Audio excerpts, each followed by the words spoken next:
സിമ്പിളായിട്ട് റെഡിയാക്കിയിട്ട് എടുക്കുന്ന ഒരു ബ്രേക്ക്ഫാസ്റ്റ് റെസിപ്പി ആയിട്ടാണ് ചെയ്യുന്നത്. അപ്പോൾ ഇതിലേക്ക് നമുക്ക് വേണ്ടത് പച്ചരി വേണം. പച്ചരി ഞാനിവിടെ 2 മണിക്കൂർ വെള്ളത്തിലിട്ടിട്ട് കുതിർത്തിയിട്ടുണ്ട്. പിന്നെ ഫസ്റ്റ് നമ്മൾ പച്ചരി നമ്മൾ അരച്ചിട്ടെടുക്കും. അരച്ചെടുത്തേക്കുന്ന പച്ചരിയിലേക്ക് നമ്മൾ വേറെ കുറച്ച് സാധനങ്ങളും കൂടിയിട്ട് ചേർക്കും. അതിന് വേണ്ടിയിട്ട് ഞാനിവിടെ ഒരു വലിയൊരു ഉരുളക്കിഴങ്ങ് എടുത്തിട്ടുണ്ട്. അപ്പോൾ ഞാനിവിടെ എടുത്തേക്കുന്നത് 1 ഗ്ലാസ് പച്ചരിയാണ് എടുത്തേക്കുന്നത്. 1 ഗ്ലാസ് പച്ചരി എടുക്കുമ്പോൾ ഒരു വലിയ ഉരുളക്കിഴങ്ങ്. പിന്നെ ഒരു ചെറിയ സബോള എടുത്തിട്ടുണ്ട്. ഒരു ചെറിയ കഷ്ണം ഇഞ്ചി വേണം. ഇഞ്ചി മുഴുവൻ വേണ്ട, ഇതിന് ഒരു പകുതി മതി. പിന്നെ എരിവിന് വേണ്ടിയിട്ട് പച്ചമുളക്. ഞാനിവിടെ എരിവില്ലാത്ത പച്ചമുളക് എടുത്തിട്ടുണ്ട്. പിന്നെ എരിവുള്ള പച്ചമുളക് എടുത്തിട്ടുണ്ട്. അതൊക്കെ നിങ്ങളെ ഇഷ്ടത്തിനനുസരിച്ചിട്ട് ചേർക്കാം. ഇനി നിങ്ങൾക്ക് ക്യാപ്സിക്കം വേണമെന്ന് വെച്ചിട്ടുണ്ടെങ്കിൽ ക്യാപ്സിക്കം ഒക്കെ ചേർക്കാം കേട്ടോ. പിന്നെ കുറച്ച് മല്ലിയില എടുത്തിട്ടുണ്ട്. പിന്നെ കുറച്ച് ക്യാരറ്റും അത് ഞാനിവിടെ പൊടിയായിട്ട് കട്ട് ചെയ്ത് വെച്ചിട്ടുണ്ട്. ഇത്രയും സാധനങ്ങൾ മാത്രമേ ഇത് റെഡിയാക്കാൻ വേണ്ടിയിട്ട് ആവശ്യമുള്ളൂ. പിന്നെ ഞാൻ അതിലേക്ക് കുറച്ച് കഷ് ചെയ്തേക്കുന്ന ഉണക്കമുളകും ചേർക്കുന്നുണ്ട്, ചെറിയ ജീരകവും ചേർക്കുന്നുണ്ട്. ഇത് നമുക്ക് എന്താ പറയുക, ചട്നി അല്ലെങ്കിൽ കറിയോ ഒന്നും ഇല്ലാണ്ട് വെറുതെ കഴിക്കാനാണെങ്കിലും നല്ല ടേസ്റ്റ് ആയിരിക്കും. രാവിലെ ബ്രേക്ക്ഫാസ്റ്റ് ആയിട്ട് കഴിക്കുക, അല്ലെങ്കിൽ ചായയുടെ കൂടെ കഴിക്കുക. കുട്ടികൾക്കൊക്കെ നല്ല ഇഷ്ടമായിരിക്കും. കാരണം ഇതിലേക്ക് നമ്മൾ ഉരുളക്കിഴങ്ങ് കൂടി ചേർക്കുന്നുണ്ടല്ലോ. എന്നിട്ട് ഇത് നമ്മളൊരു അപ്പം പോലെയാണ് ചുട്ടെടുക്കുക. അപ്പോൾ അതുകൊണ്ട് മുരിഞ്ഞ് വന്നു കഴിയുമ്പോൾ വെറുതെ കഴിക്കാൻ വേണ്ടിയിട്ട് ശരിക്കും നല്ല ടേസ്റ്റാണ്. അപ്പോൾ നമുക്ക് ഫസ്റ്റ് ഇതിലേക്കുള്ളതൊക്കെ ഒന്ന് കട്ട് ചെയ്തിട്ടെടുക്കാം. അപ്പോൾ ഉരുളക്കിഴങ്ങ് ഞാനിവിടെ ഓൾറെഡി പുളിഞ്ഞിട്ടിട്ടുണ്ട്. പിന്നെ സബോള,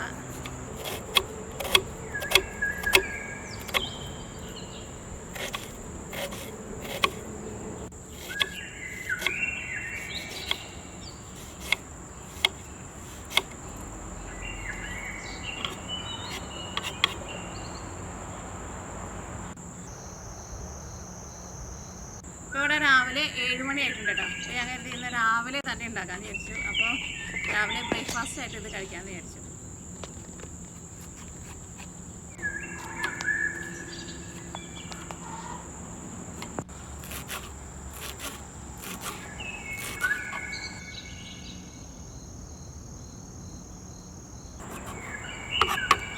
നമ്മളിതിലേക്ക് ചേർക്കാനുള്ളതെല്ലാനും നല്ല പൊടിയായിട്ട് കട്ട് ചെയ്തിട്ട് എടുത്തിട്ടുണ്ട്. ഇതേപോലെ എടുക്കണം കേട്ടോ. നല്ല പൊടിയായിട്ട് കട്ട് ചെയ്തിട്ട് എടുക്കണം.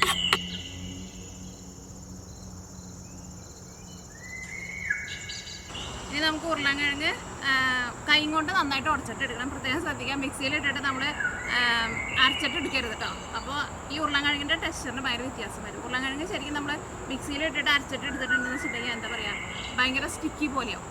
അപ്പോൾ നമ്മൾ കൈ കൊണ്ട് തന്നെ ഉടച്ചിട്ട് വേണം ഇതിലേക്ക് ചേർക്കാൻ വേണ്ടിയിട്ട്.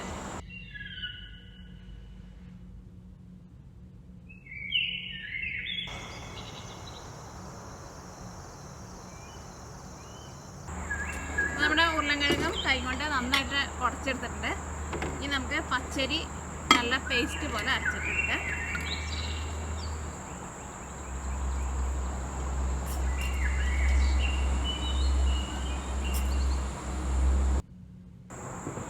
അരി കുതിർത്തി വെച്ചാണ് വെള്ളം കൂടിയിട്ട് ചേർക്കുന്നുണ്ട്. അരി ഞാൻ നന്നായിട്ട് കഴുകിയിട്ടാണ് കുതിർത്താൻ വേണ്ടിയിട്ട് വെച്ചിട്ടുണ്ട്.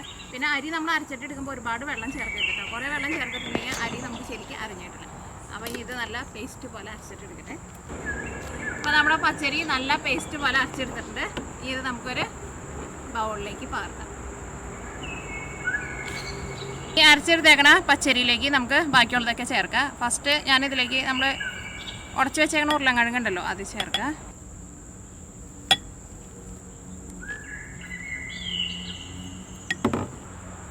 ഇനി നമ്മൾ കട്ട് ചെയ്ത് വെച്ചേക്കണ ബാക്കിയുള്ളതെല്ലാം ചേർക്കാം. ക്യാരറ്റ്, പിന്നെ ഇഞ്ചി, സബോള, പച്ചമുളക്, മല്ലിയില. ഇനി നമ്മൾ ഇതിലേക്ക് കുറച്ച് തൈര് കൂടിയിട്ട് ചേർക്കുന്നുണ്ട്. തൈര് കൂടിയിട്ട് ചേർക്കുമ്പോൾ നമ്മുടെ അപ്പം നല്ല സോഫ്റ്റായിട്ട് വരികയും ചെയ്യും. പിന്നെ ചെറുതായിട്ട് ഒരു പുളിരസം ഉണ്ടാവുകയും ചെയ്യും. അപ്പോൾ ഞാനിവിടെ ചേർക്കുന്നത് നല്ല പുളിയുള്ള തൈരാണ് ചേർക്കുന്നത്. അപ്പോൾ നല്ല പുളിയുള്ള തൈരാകുമ്പോൾ ഒരു 3 ടേബിൾ സ്പൂൺ തൈര് മതിയാവും. അത് നമ്മുടെ ആ പുളിക്കനുസരിച്ചിട്ട് നിങ്ങൾ ചേർത്ത് കൊടുക്കണം. കാരണം ചില തൈരിന് ചിലപ്പോൾ അധികം പുളി ഉണ്ടാവില്ല. അപ്പോൾ ഒരു 4 ടേബിൾ സ്പൂൺ അല്ലെങ്കിൽ ഒരു 5 ടേബിൾ സ്പൂൺ തൈര് ചേർക്കാം. നല്ല പുളിച്ച തൈരാന്ന് വെച്ചിട്ടുണ്ടെങ്കിൽ ഒരു 3 ടേബിൾ സ്പൂൺ ചേർക്കാം. നമ്മൾ ആദ്യം എങ്ങനെ തൈര് ചേർത്ത് കഴിഞ്ഞിട്ട് ഒന്ന് മിക്സ് ചെയ്ത് കഴിഞ്ഞിട്ട് നമ്മളൊന്ന് ടേസ്റ്റ് നോക്കാം. അപ്പോൾ നമുക്ക് അതിൻ്റെ ഒരു ടേസ്റ്റ് അറിയാൻ വേണ്ടിയിട്ട് പറ്റുമല്ലോ. തീരെ പുളിയില്ലാന്ന് വെച്ചിട്ടുണ്ടെങ്കിൽ അതനുസരിച്ചിട്ട് നമ്മൾ തൈര് ചേർത്ത് കൊടുക്കുക. കാരണം പല തൈരിനും പല പുളിയായിരിക്കുമല്ലോ. അതുകൊണ്ടായിട്ട് കറക്റ്റ് അളവ് പറയാത്തത്. ഇതെല്ലാം കൂടിയിട്ട് നന്നായിട്ട് മിക്സ് ചെയ്തിട്ട് എടുക്കുക. അപ്പോൾ വെള്ളം വേണമെന്ന് വെച്ചിട്ടുണ്ടെങ്കിൽ നമുക്ക് ഒന്ന് മിക്സ് ചെയ്ത് കഴിഞ്ഞിട്ട് പിന്നെ വെള്ളം വേണമെങ്കിൽ അതനുസരിച്ചിട്ട് ചേർക്കുക. ഇതിലേക്ക് ആവശ്യത്തിന് ഉപ്പ് ചേർക്കുക.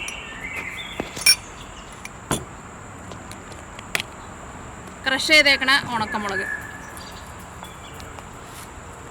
ഇനി നിങ്ങൾക്ക് ചെറിയ ജീരകത്തിൻ്റെ ടേസ്റ്റ് ഇഷ്ടമാണെന്ന് വെച്ചിട്ടുണ്ടെങ്കിൽ കുറച്ച് ചെറിയ ജീരകം കൂടി ചേർക്കാം. ഇതെല്ലാം കൂടിയിട്ട് നന്നായിട്ട് മിക്സ് ചെയ്യുക. ഇതെല്ലാം കൂടിയിട്ട് നന്നായിട്ട് മിക്സ് ആവണം.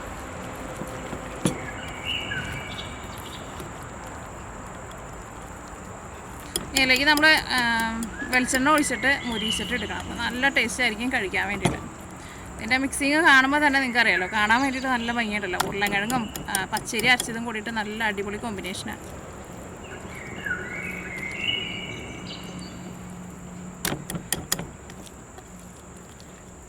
അപ്പോൾ ഉരുളക്കിഴങ്ങായിരുന്നാലും ഇതിനകത്ത് ഇങ്ങനെ ചെറിയ ചെറിയ ഒരു തരി പോലെ കിടക്കൂട്ടോ. ഭയങ്കരമായിട്ട് അങ്ങോട്ട് ഉടച്ച് നല്ല പേസ്റ്റ് പോലെ ചേർക്കണ്ട. അപ്പോൾ ഇത് കുറച്ച് ടൈറ്റായിട്ടാണ് ഇരിക്കുന്നത്. അപ്പോൾ ഇതിലേക്ക് ഞാൻ കുറച്ച് വെള്ളം കൂടി ചേർക്കുന്നുണ്ട്.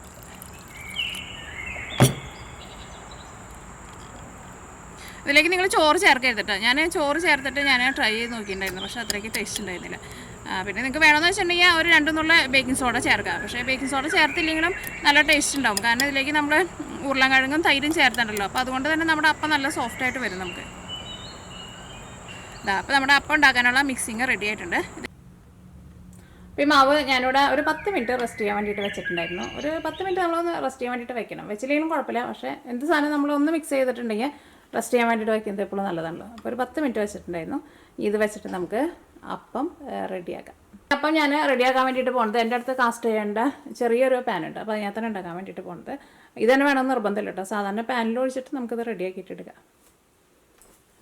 ഇതിലേക്ക് ഞാൻ കുറച്ച് വെളിച്ചെണ്ണ ഒഴിക്കുന്നുണ്ട്. തീ ഒരുപാട് കൂട്ടി വയ്ക്കരുത്, അതൊക്കെ ഒന്ന് കുറച്ച് വെച്ചോ.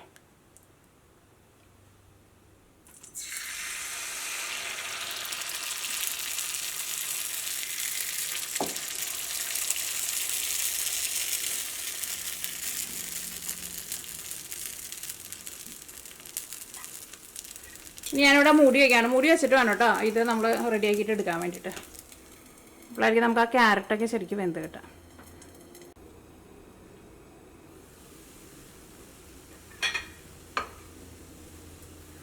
ഒരു സൈഡ് വെന്ത് കഴിയുമ്പോൾ മറ്റേ സൈഡും തിരിച്ചിടാം.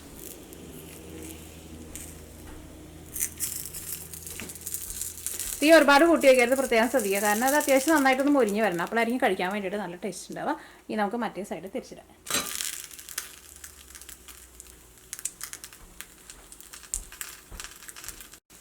അപ്പോൾ 2 സൈഡും നന്നായിട്ട് വെന്തിട്ടുണ്ട്, ചെറുതായിട്ട് മുരിഞ്ഞിട്ടുണ്ട്. ഇനി നമുക്കിത് എടുത്ത് മാറ്റാം.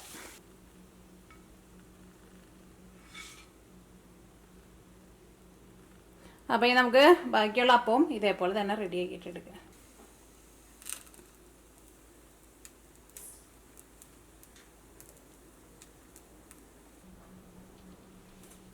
അപ്പോൾ നമ്മുടെ ലാസ്റ്റ് അപ്പവും റെഡി ആയിട്ടുണ്ട്.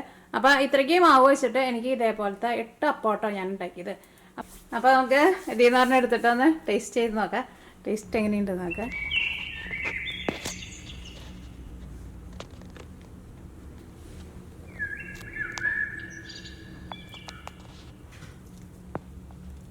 ഞാൻ നമ്മൾ ആ ഉരുളക്കിഴങ്ങൊക്കെ ചേർത്തിട്ടുണ്ടല്ലോ. അപ്പോൾ അതുകൊണ്ട് തന്നെ കഴിക്കാൻ വേണ്ടിയിട്ട് ഒരു പ്രത്യേക ഒരു ടേസ്റ്റാണ്. ഞാൻ കഴിച്ചോട്ടെ കേട്ടോ. അപ്പോൾ ഈ ടേസ്റ്റ് ചെയ്തോട്ടെ.